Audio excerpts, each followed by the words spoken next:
김계홍의 인생 스케치.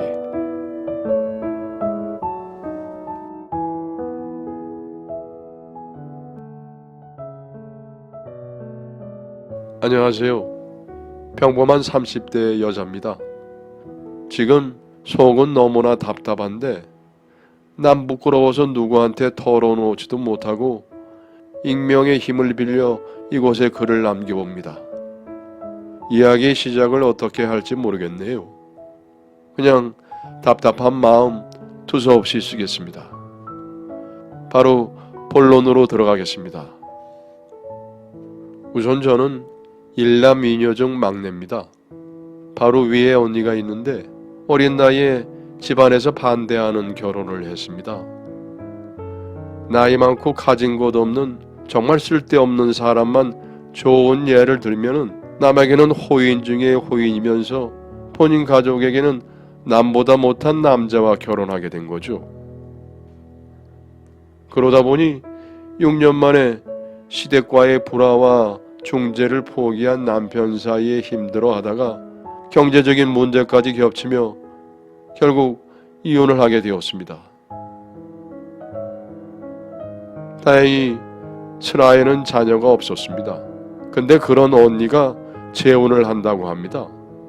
처음 자세한 내막까지는 몰랐던 저는 이혼 후 건강으로나 심적으로 많이 아팠던 언니라서 좋은 사람 만나서 잘 살고 행복해졌으면 좋겠다고 응원을 했습니다.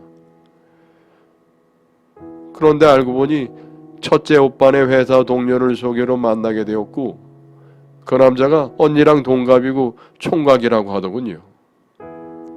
문제는 언니가 이혼녀라는 사실을 전혀 모른다는 것입니다. 더군다나 언니는 자궁근종수술 이외로 난소가 많이 손상이 되어서 사실상 불임이나 마찬가지인 상태인데 이 또한 전혀 모른다고 합니다. 두 번째 수술을 받은 후에는 근종이 재발을 했고 자궁 적출 수술을 권유를 받았으나 나이가 아직은 30대 중반이라 근종은 없어질 수도 있다고 해서 지켜보는 중이거든요. 근데 이 모든 사실을 감췄다는 거예요. 언니나 그 남자나 적은 나이는 아니다 보니 아이부터 가지라는 남자 쪽 어른들의 의견으로 둘은 현재 동거 중입니다. 임신이 안 될 걸 알면서 동거 중인 언니를 보며 이거 사기 아니냐 이런 생각까지 들었지만 그래도 사랑한다 입버릇처럼 얘기를 해서 저도 뭐 어떻게 말할 수가 없었습니다. 그러다가 양가 상견례 날짜가 정해지고 나서야 현재 예비 신랑에게 자신의 상황을 아무것도 말한 게 없고 비밀로 하고 있으니 너도 조심하라며 저희 신랑까지 입단속 잘 시켜서 오라고 하는 겁니다. 와, 진짜 너무 황당하고 어이가 없어서 신랑한테 창피해서 이 사실을 어떻게 말을 하며 우리 집안을 어떻게 생각하겠느냐. 그리고 요즘이 어떤 세상인데 숨겨봤자 결혼 후엔 서류 한 장이면 다 알 텐데 이건 사기 결혼이나 다름없다. 그 남자는 무슨 죄냐?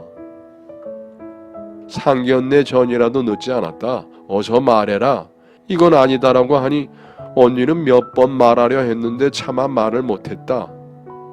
처음엔 자기도 이혼 여인 거 아는 줄 알고 만났는데 알고 보니 아니더라.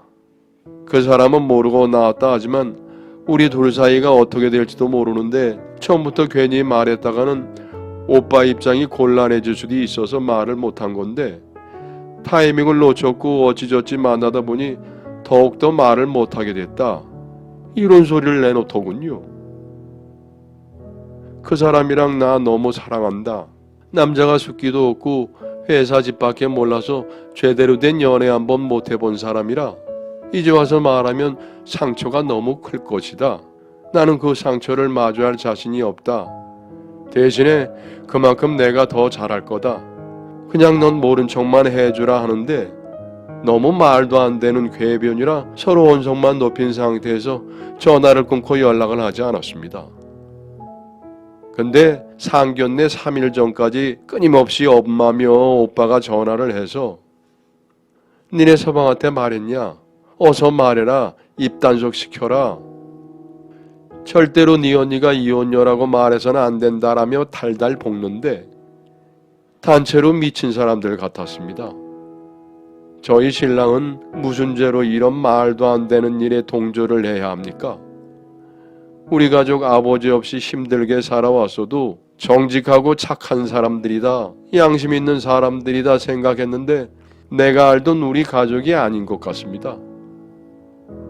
결국 전 신랑한테는 그냥 가고 싶지 않은 사정이 있다고만 얘기하고 상견례에 참석하지 않았고 지금은 아예 언니랑 연락을 안 하는 상태입니다. 근데 상견례 때는 일이 있어 참석 못했다고 둘러댔지만 결혼식에도 안 오면은 이상하게 생각할 것이라며 엄마나 오빠가 꼭 오라고 하는데 신랑한테 어떻게 말을 해야 할지 모르겠습니다. 신랑이 알게 되면은 시댁도 알게 될 텐데 우리 집안을 어떻게 생각할지, 또 과연 언니가 그런 결혼에서 행복할 수 있을지, 이건 단체 사기극 아닙니까? 사실이 발각되면 결국 언니만 다칠 텐데 괜히 이런 일로 스트레스 받게 하는 언니가 정말 밉습니다. 날짜가 다가올수록 저의 목을 죄어오는 것 같습니다. 만약 결혼 후에 이 사실이 밝혀지면 어떡할 거냐? 라고 하니까 그 남자가 원하면은 이 사실을 안 후에 3개월 내에는 혼인 취소도 되고 법이 바뀌어서 혼인관계 증명서를 떼보지 않는 이상 서류상에는 안 나온다고 합니다. 이걸 알아보고 다녔다는 사실만으로도 소름이 끼쳤습니다. 저는 그 부분에서 또 화가 나서 언니랑 한바탕 했습니다. 언니가 말 안 하면 나라도 나서서 밝히겠다 라고 하니 엄마가 울면서 네 언니 불쌍하지 않냐고 그렇게 힘든 집안 시집가서 고생하다가 이혼해서 이제 겨우 행복 찾아 새 삶을 살아보겠다는데 네가 눈 감아주면 안 되겠니? 언니를 어떻게 해놔야 내가 편히 눈이라도 감을 수 있겠다며 차라리 너 그럴 거면 그냥 결혼식에도 오지 말랍니다. 아니 애초에 초혼 때 그 결혼도 가족이 그렇게 반대를 한 거 혼자서 밀어붙여서 해놓곤 그걸로 인생 망가졌다고 불쌍하다며 이런 짓을 하는 게 과연 정당하다 보십니까? 평생 안 보고 살 수도 없는데 도대체 어떻게 해야 하나요? 첫 번째 결혼도 우겨서 해놓고 실패했는데 이번 결혼도 제가 보기엔 불에 뛰어드는 나방꼴이라 너무 속상합니다. 왜 정상적인 만남을 못 가지는지, 이혼녀라는 사실도 그렇지만 그 집에서는 아이를 목이 빠져라 기다리는 상황에서 아이를 갖기 불가능한 몸인 걸 감추고 결혼한다는 게 안 봐도 눈앞이 훤합니다. 어젯밤에 엄마랑 이런 내용으로 통화를 했더니 꿈도 싱숭생숭하게 그 남자가 사실을 알고 칼부림 나는 꿈을 꿨습니다. 그 남자분께 너무나 죄송하고 3시간 반 거리 지방에서 떨어져 살며 바쁘단 핑계로 언니 큰일 겪고 힘들 때마다 곁에 있어주지 못해서 언니가 의지할 곳이 없어서 이렇게 됐나 싶기도 한 마음에 가엾기도 했습니다. 한편으로는 인간적인 도덕심도 없고 가족까지 죄인 만드는 언니가 뻔뻔하고 믿고 아주 오만 가지 생각이 다 들기도 했고요. 제 가족은 어떻게 해도 안 변할 것 같은데 전 대체 어떻게 해야 하나요? 후기입니다. 결국 저질렀어요. 결국 혼자 끙끙 앓다가 저는 결국 불효짓을 저질렀습니다. 부모 욕먹이고 가정 욕먹이고 그렇게 되었네요. 저는 상견례를 안 갔기 때문에 그 예비 신랑분이랑 못 봤으니 따로 자리를 마련해달라고 해서 식사를 하게 되었고 언니 화장실 갔을 때 연락처를 몰래 받아두었다가 나중에 사실을 다 알렸습니다. 솔직히 내 가족 내 부모 욕먹이는 일이라 쉽지는 않았습니다. 하지만 이것은 아무리 생각을 해도 아니잖아요. 부모 형제를 떠나서 사람이라면 이러면 안 되는 거잖아요. 이 말을 전했을 때 그 남자분 또한 당황함을 넘어 패닉 상태가 오신 듯 했어요. 실망이 참 많으셨을 테죠. 저에게 뭐라 따로 말은 안 하셨지만 분노 또한 분명 느껴졌습니다. 이 사실을 알렸을 당시가 결혼식이 한 달 남았을 때라 여기서 멈추기엔 이미 많은 재산적 피해가 있을 것이 뻔했고, 염치불구하고 이것을 알려드리며 부탁 하나 드리자면은 파혼을 할지언정 우리 언니 제발 용서해달라고 이 말 한마디만 했습니다. 언니가 사랑에 눈이 멀어서 차마 말도 못했다고 너무너무 사랑한다고 전했죠. 남자는 말없이 고개를 끄덕이며 그러겠다고 하더군요. 지금 본인이 화가 나는 것은 불임일지도 몰라서도 아니고 이혼을 했던 이력이 있어서도 아니랍니다.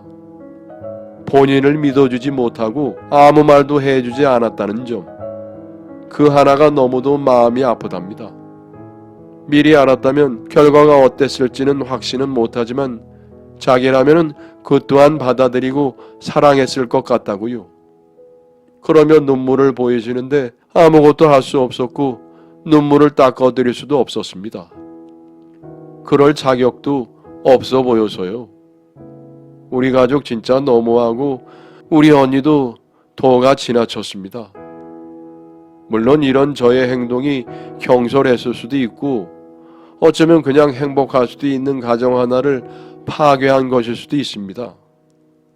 하지만 저는 결국 일을 저질러 버렸고 보란듯이 그 남자는 언니와 파혼을 하게 되었습니다. 결혼식 한 달을 남겨둔 채요. 근데 이유가 더 충격적이더군요.